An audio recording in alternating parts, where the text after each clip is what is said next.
بیوی کو معاف کرنے پر اللہ کی رحمت۔ ایک شخص تھا، اس کی بیوی سادہ مزاج کچھ بے عقل سی تھی، اکثر چھوٹی بڑی غلطیاں کر بیٹھتی، کبھی کوئی چیز توڑ دیتی، کبھی کوئی نقصان ہو جاتا۔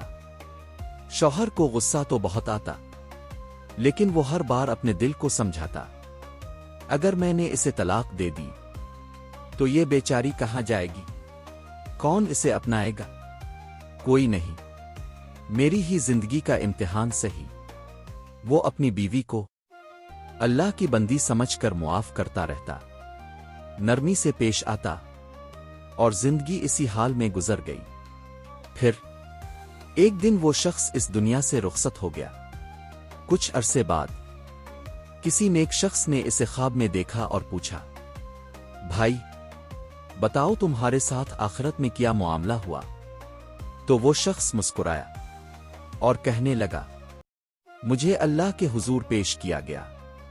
اللہ تعالیٰ نے فرمایا، اے میرے بندے، تو دنیا میں اپنی بیوی کو میری بندی سمجھ کر معاف کیا کرتا تھا، آج میں تجھے اپنا بندہ سمجھ کر معاف کرتا ہوں۔ اللہ اکبر! کیا مقام ہے معاف کرنے والے کا، خاص طور پر جب وہ کسی کمزور نادان غلطی کرنے والے کو اللہ کی رضا کی نیت سے درگزر کرے۔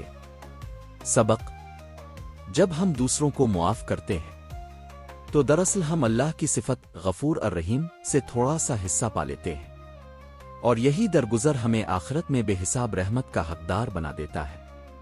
اللہ ہمیں بھی دوسروں کو معاف کرنے کی توفیق عطا فرمائے، آمین۔